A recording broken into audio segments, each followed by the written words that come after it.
experienced the end of school, and it was a huge thing. Our end of school was really interesting. We didn't have.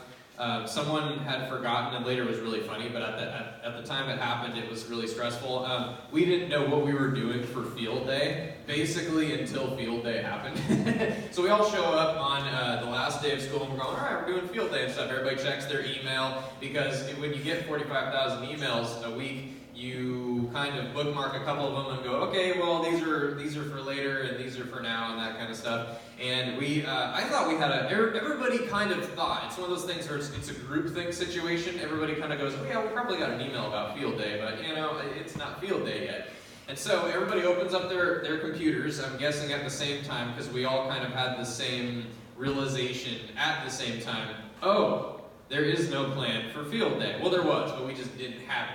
And so everybody's running around and stuff. We're all going, what do we do? What do we do with these kids? Because the kids know it's the last day of school. It's in the water now. It's in the air. It's been in the air for a week as you're giving assignments. They're going, you're not really going to grade this. Come on, Mr. Barrett. Like I would give something and go, yeah, turn this in. It's going to be on your final grade. And I'd get all these looks like, is it though, Mr. Barrett? Is it? Some of it wasn't. I didn't tell them. Anyway, they're on to us. So they knew. They come, this is the last day of school. What are you going to do to me? I mean, come on. I can do whatever I want on the last day of school. It's a very scary day for me. I have a hard time sleeping before the last day of school. So we get there, we show up, no plan. We wait. No plan. No announcement at all. And we're going, turns out our principal also thought that there was a plan for field day, and he had, and that we all had it and stuff, so he didn't feel the need to correct this. Finally, someone must have told them. We were like 25 minutes into stacking chairs and everything. I'd stacked all my chairs, had all the kids like, I went, yeah, so we're going to go out to field day. We're going to go out to field day after we stack chairs and after we clean my room, right? And so I got them all cleaning my room and stuff. They're like, oh yeah, we can do this, then we go to field day. We got done with chairs. I was like, okay, now what? I need my name on all of the tables. Here's a piece of tape. Oh, I only have one marker, so you're going to have to share. It's going to take a little while. 30 minutes pass. And I'm going, where's the plan for field day? I'm just going, the kids are beginning to sense tension. Kids can sense it. They're like, blood in the water, you know? It's like, this guy's wounded. And so they sense tension from me. They also sense tension when my coworker across the hallway shows up at my door and he's like, come here, what's the plan? And I think they can read lips, because some kid came up to me and he's like, Mr. Barrett, do we know what we're doing for like field day? And I went, we do. Hold on, you know? And so I'm talking to this guy and I'm like, I don't have a plan. Do you have a plan? He's like, I don't have a plan. Is it in your trash? So I walk over to my laptop, we check the spam, we check the trash, we check the, everything else. Nothing. It's like time to send the kids out now, and I have nothing else for them to do. I have nothing else. And so we're like looking at each other like, you have stuff to do? I can send you kids. Do you have stuff to do? Pretty soon we have an overabundance of kids.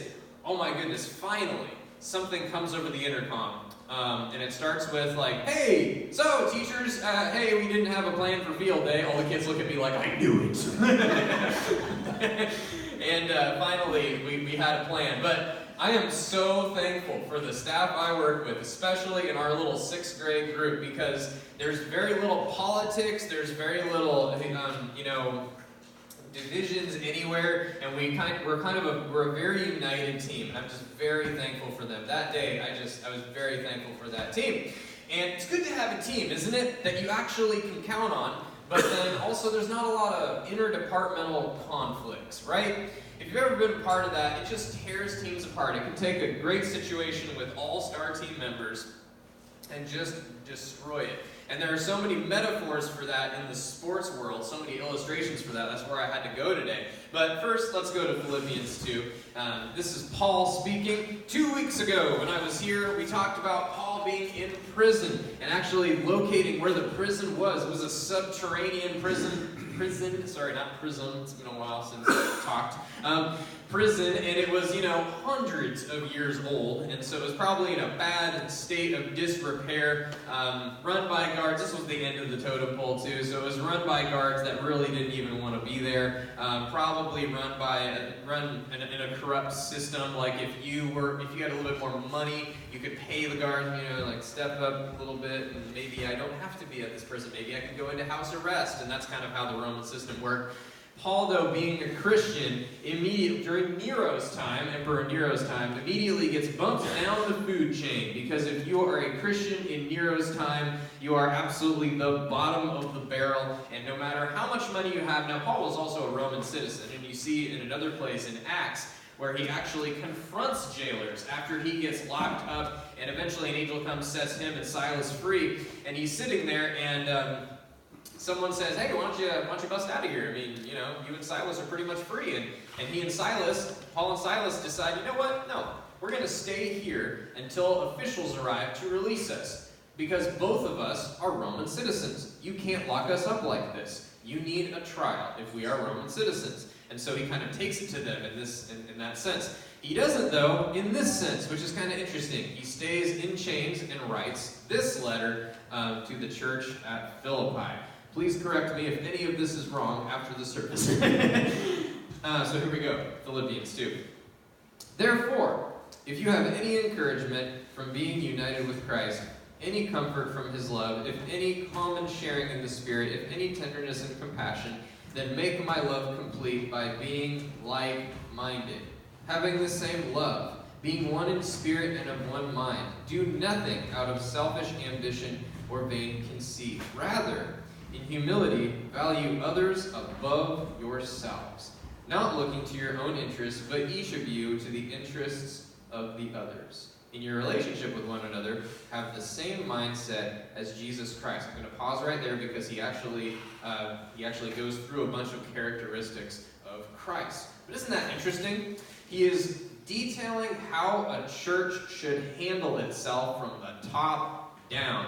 View others above yourself. Exercise that in everything that you do, and you will be a team. I've talked before about the only thing that the devil needs to do. And this is one of my favorite things to say, and because it's completely true every time. The only thing the devil needs to do, the devil does not need to come and destroy a church, completely turn them against what they believe, and completely disband them. The devil does not need to do this. All the devil needs to do is neutralize a church's influence. And how he neutralizes a church's influence is he gets in someone's ear. He gets in someone's ear, classic devil on the shoulder scenario, and he says to that person, hey, why is that person getting treated a little bit better than you? Don't you do more work than them? Shouldn't you have a little bit more, coming your way for this? And then he might get in that other person, that person now has a conflict in going, hey, why is this person all up in your case? Don't they know that you do a lot? Have you ever heard these words yourself? I have, actually. The devil loves to do this to me. And then all of a sudden, that's all I can think about. And all of a sudden, my influence goes down the drain and is neutralized. And I've been a part of situations, unfortunately, where this has happened. And it can wreck any team, but the devil only really likes to pick on churches. He doesn't care about sports teams. He really doesn't care about, unless you and a lot of colleagues have a lot of influence at your workplace. If there's not a lot of influence going around, he doesn't really care. I mean, it'll tear itself apart on its own. He doesn't really care about that. Churches, though, he loves to pick apart churches, mission groups, anything like that. And unfortunately, like I said, I've been a part of it. Going over to Mexico for the spring break mission trip from Canby Christian, we actually dealt with this a few times. Not just with the people that we worked with, that's not what I'm trying to say. It was actually with us. We actually we decided that in traveling from Canby all the way down to Mexico on buses, we actually would bond a little bit better with each other, which actually is pretty true. After that kind of trip down there, a lot of hours on the road, you're a little bit more united. You know each other a little bit more. Maybe there's someone that hasn't been coming to the church that now you know and you can kind of witness with, so that when you get down there, you've been through some stuff together. You're now a united team. And there's nothing that can hopefully tear you apart because you've been praying about this the entire way down. Well, a couple times there have been things that have kind of wrecked that. And we've needed to kind of stop on the road. And my friend Brandon's very good about this. He stops at In-N-Out, which, it's great. He stops at In-N-Out. We have to kind of collect ourselves and think about these problems between one another. One of them came a couple of years ago. We stopped at our first church in Reading, and at this church in Reading, we sleep on the floor. And so, you get to the church, you're really worn out, you go to sleep on concrete, and, all varying ages of people. The high schoolers do really well at sleeping on concrete, but I've noticed even just a little ways out of high school, my ability to sleep on a slab of concrete has really diminished. I don't know if some of you have that same experience, but you can tell me about that later. I'm actually planning on getting younger as I age. That's a conundrum. Anyway, so I was sleeping on concrete. It was around 3:30 in the morning, and all of a sudden, I love this guy, by the way. All of a sudden, this guy that was going to our church, first time at the Mexico mission trip, he decides, all of a sudden, I hear like a saxophone cut through the silence of the room and just go off on this Kenny G rendition. And I'm laying there on this slab going, it's kind of one of those in-between dreams where you're going, is this really happening? But yes, it was saxophone, and it was emanating all throughout the room. The floor was concrete. There wasn't really a soft spot in the room, so you can kind of imagine it was this echoing, screeching Kenny G going on and on and on and on, and we're just going, what is happening? And my friend Brandon, who normally can sleep through a fire truck 5 feet from him, he just bolts up, and he's like, we're going to call this guy Dave. I love this guy, but I'm not going to use his real name. We're going to call this guy Dave. Dave! What are you doing? And Dave's like, practicing my saxophone. What's your problem? Brandon goes, Dave, you need to sleep. I still remember this. It was hilarious. Some people then started laughing, but those of us that had been driving and things were going, yeah, he's right. And Dave actually got hurt by this. He was like, I told you all I practice my saxophone at 4 a.m. every morning. And Brandon's like, Dave, if you do not put down that saxophone, I will find another way to use it. I don't know what he meant by that, but I'm sure it wasn't a very Christian thing to say. Anyway, so yeah, that began. And that began actually, as funny as that was, that started a rift between Dave and Brandon that actually lasted all the way into Mexico. They would not ride on the same in the same car. They actually, when there were decisions to be made, Dave would constantly be butting up against Brandon until finally we all had to stop and go, okay, why are we having this argument? Dave, it's because you started practicing your saxophone at 4 a.m. Okay, can you not do that? Great, okay, and we actually had to move on from there. As funny as that was, a little tiny thing, a little tiny grain of sand like that got in between everybody and began to just irritate and pick away and stuff. And myself at first, it actually got in my head in a weird way. It got in my head and went like, who does he think he is? And then finally that went away, and I went, why is Brandon not doing something about this? And I actually started getting a little bit angry with Brandon for not handling the situation correctly. Now that's a small example, but isn't it funny how the devil can use strange things like a saxophone, devil's instrument. He can use it to tear things apart like that. So, I'm kidding about the saxophone being a devil's instrument. I'm really kidding. I got a lot of weird looks there. Okay, going to verse 6. This is who God is. So, in recap, in verse 5 it says, in your relationships with one another in the church, have the same mindset as Jesus Christ, who, being in very nature of God, did not consider equality with God something to be used to his own advantage. Rather, he made himself nothing by taking the very nature of a servant, being made in human likeness, and being found in appearance as a man. He humbled himself by becoming obedient to death, even death on a cross. Therefore, God exalted him to the highest place, and gave him the name that is above every other name, that at the name of Jesus every knee should bow, in heaven and on earth and under the earth, and every tongue acknowledge that Jesus Christ is Lord, to the glory of God, the Father. Now, of course, we can't measure up to Jesus, but we can take some of these things to heart and let our influence not be taken apart. One of the obvious, I'll skip right over that, one of the obvious illustrations that I just came back to time and time again, and I don't even know, I wasn't even a fan of this guy, but Michael Jordan. He was, now of course there's a debate going on, but he is regarded as the greatest, if not one of the greatest basketball players in history. He is currently worth $2 billion. It's 2.1, but over $2 billion because of not the things that he's done, but because of some shoes that he and Nike designed together, the Air Jordan series. That's what kind of has made Michael Jordan the success that he is today. It is the most successful shoe line or clothing line ever worldwide, produced more than any other signature clothing line from an athlete. He is a 6-time NBA champion. He has 6 rings. He is a 14-time NBA All-Star. He has won 2 gold medals, and yet he still feels the need to get on YouTube and proclaim his own greatness. If you don't believe me, tonight, go home, go to YouTube, Michael Jordan.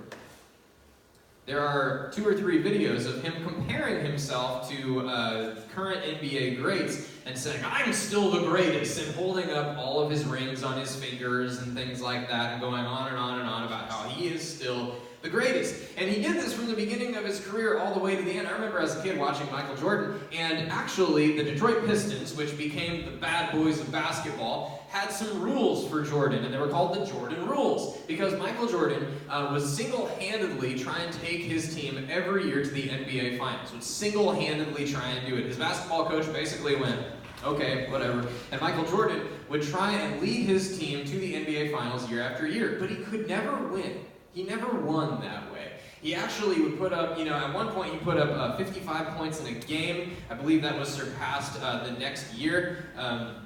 At that time, it was the highest, besides Wilt Chamberlain, it was the highest scoring NBA game in history. And he just kept going. He kept adding to his own resume, but he could never get his team all the way to a championship. He'd get to the championship, they'd play and lose. They would get to the Detroit Pistons in the Eastern Conference Finals year after year after year, probably I think 5 times, and they would continue to lose. The Pistons had a method. Now they were the bad boys of basketball, led by Isaiah Thomas. And they were kind of notorious for getting into a game and playing kind of dirty. I remember watching them, and especially when the Blazers played them, they would throw elbows, they would throw a player off of the court. It didn't matter what they had to do. They were going to try and make you angry at them, because if they made you angry at them, you would begin to turn your anger internally, right? You begin to turn your anger to your teammates. Because if they began to undermine you, you'd go, why is my team not backing me up? To add to this, Isaiah Thomas would actually be talking throughout the entire game. So if you were forced to play Isaiah Thomas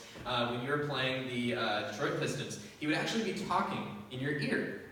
And he would be telling you things about your teammates. Now at first you'd say, whatever, a guy's talking in my ear at an NBA game, it's fine. But then you'd start to notice the things that he was noticing. And he would say like, why isn't your point guard passing to you? Huh? Does he not trust you? Huh? Probably doesn't trust you, right?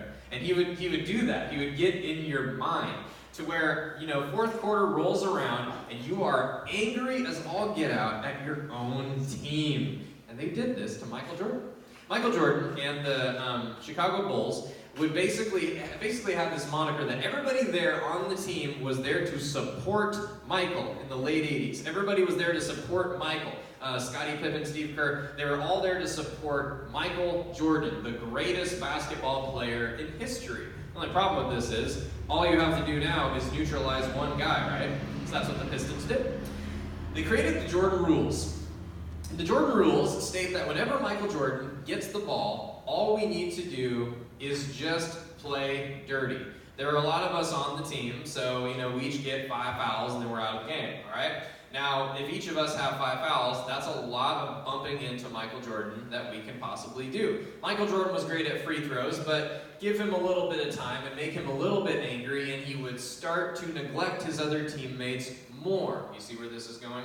Michael Jordan he thought of himself as someone that plays better when he's angry, and statistically that is true. He would put up more points even when he was angry. But he would put up more points, meaning the ball was in his hands more, not in his teammates' hands more. So actually, if you watch some of those old games from the 87, 88, 89 season, Michael Jordan is actually being neutralized by his own doing. So what would happen is, first quarter comes around, Michael Jordan gets the ball, he puts up a shot, he gets shoved into the first row by Isaiah Thomas. Isaiah Thomas, of course, gets a foul. Michael Jordan gets 2 shots in the ball because that's a flagrant foul. There's no reason that you should have had to do that in order to get ahead in the game. Michael Jordan might make the 2 shots and get the ball back. This might go on, though. Give it a few hours, and now we're in quarter 3. Now Michael Jordan is so mad that he's not giving it to his other players on his team. His teammates then start to get mad and go, "What are you doing? There are 5 people on this court, but yet you are taking on the other 5 from the other team all by yourself. What are you doing?" Those were called the Jordan rules. And it made Jordan's team angry at him. So angry, in fact, that they would fall apart every single time, and they would never get to an NBA Finals while Isaiah Thomas and the Detroit Pistons had the Jordan rules. It was using Michael Jordan's ego against him. Michael Jordan has been so credited with not being able to lose, that Scottie Pippen himself recently went on radio and talked about a time when Michael Jordan came over to his house and actually was playing cards with his mother, Scottie Pippen's mother. Scottie Pippen's mother is an 85-year-old lady, and she was playing cards with Michael Jordan himself, and Michael would not let her win. In fact, Scottie Pippen's mom was actually pretty good at cards, so she began to win a couple times, but then she had to go to the bathroom. Michael Jordan then would sit at the table, pick up the cards from this 85-year-old lady across from him, look at them, and place them down again. That is how much Michael Jordan cannot lose. Michael Jordan returned to basketball twice. He left basketball the first time in the 90s in order to pursue baseball, of all things. And he couldn't stay away, so he came back again. And retired soon after that. Couldn't stay away, came back again. If you start reading into this story, I won't keep going on it, but if you start reading into this story, it is a man that is consumed by his own lack of humility so much that now we know him as a shoe brand. We know him as the greatest basketball player ever.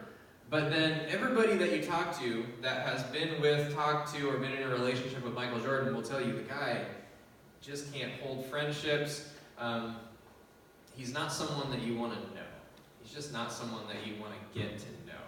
He's a very standoffish kind of individual. This is an illustration that I really like because it's an illustration that can happen to any organization, but especially the church.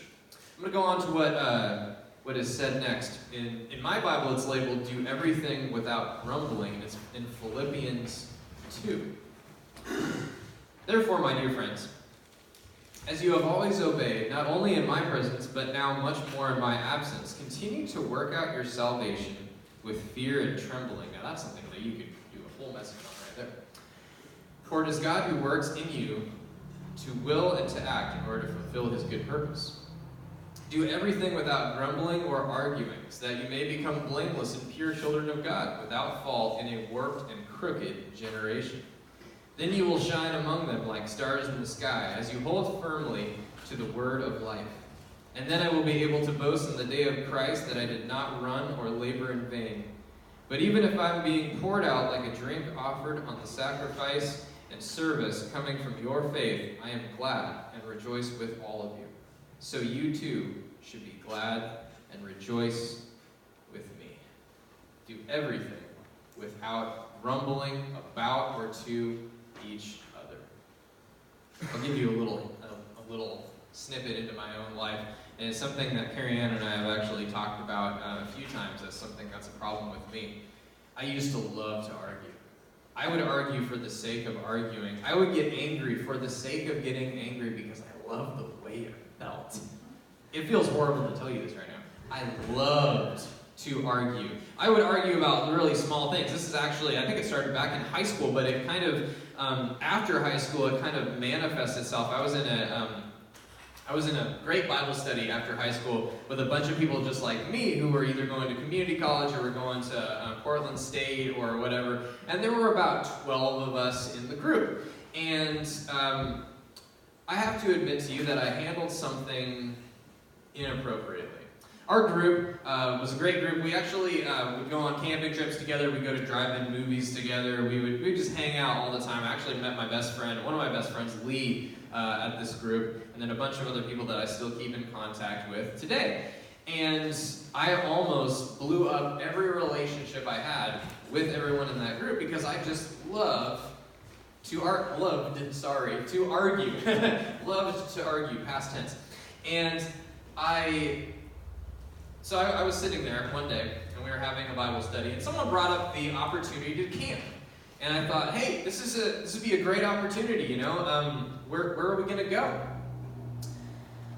Now, there were a few things that in that group that started to become a little bit problematic for a few of us. I won't go into too many details just because I love everybody and we've reconciled all of these differences. But there were a few things happening in the group that I did not believe were parallel to where God needed to take us as a group.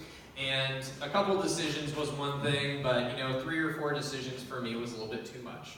So I started to do the right thing. I started to kind of back out of going to the group and kind of go, I really don't think that we're doing the right thing with a few things, and I ended up talking to my friend Lee and a few other people about it. It should have just ended there, right? It should have just been like, hey, we're doing a few things that I don't like, that my spirit kind of has a problem with, and I need to leave it there. But you know what? I almost created a rift in my own church instead. So they're going on this camping trip, and a few things are going to occur at this camping trip, won't go into detail, that I kind of had a problem with, that I kind of should have spoke up against and then just left it. But I not only spoke up against this, but I also spoke out against these people. I remember vividly, I was at George Fox actually at the time. I called up several members of this group, and I began to ream every last one of them for all the things that they were doing that were terrible and that they were horrible Christians, horrible believers, and had no place in our church. And I started doing this, right? I must have called up 3 or 4 people and did this same exact thing and then hung up on each of them. That is how cruel I was and like how much I loved to argue back then. And I remember one of them called me back because he also loves to argue. It's really horrible when 2 people that love to argue get together. I don't know if you've been in that situation or not. But he calls me back and he says the phrase that just would get me going. He said, I hate being railroaded and I hate being hung up with, so we're going to stay on this line until we figure it out. Okay, I really should have stopped at that point and gone, hey man, I came off too strong, I'm so sorry, I didn't mean... No, I kept going. I actually tore into him. I tore into his family. I tore into all people, by the way, that I love and supported, and I basically destroyed the relationship with this guy. But then it got bigger. These people all had families. Their families then came into the church and began to talk to my family about the things that I have said, rightfully so. It started almost a rift in the church to the point that all of a sudden I'm at George Fox and I receive a call from our senior pastor, Ken Harvey. And I knew I was in trouble. Ken Harvey calls me and he says, Geoff, I don't know your reasons for doing what you did. I support some of the things that you're saying. I don't support the way that you did it. And I remember I was about to get angry at Ken Harvey, but something in me stopped me. And I said, I am in danger of neutralizing my own church.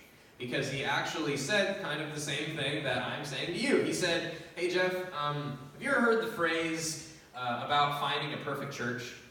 And I hadn't. And he said, if you find a perfect church, don't go there because you're going to ruin it real fast. You're just going to ruin it like that. So if you ever find a perfect church, never go there. You'll wreck it. And I said, you're right. I tried to, in order to, I thought, create a more perfect church. And in order to create a more perfect group, I actually disbanded that Bible study myself. They don't meet anymore to this day. Some of them have never spoken since then. I destroyed that group entirely. Single-handedly, by the way. I destroyed it.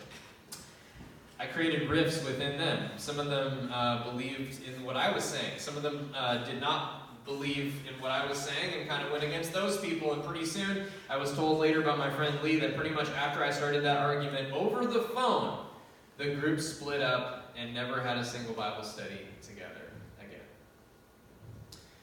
Years later, I still reflect on this, and I still view that as a warning. That was kind of the last time I let my anger and my wanting to argue, wanting to be right, wanting to tell people that I knew better. I told myself I would never let that get in the way of my influence again to that degree, because it's not as if I took a pickaxe to a little piece of ice. I broke off a big chunk of glacier that could have been used, and I just started tearing things apart within my own church.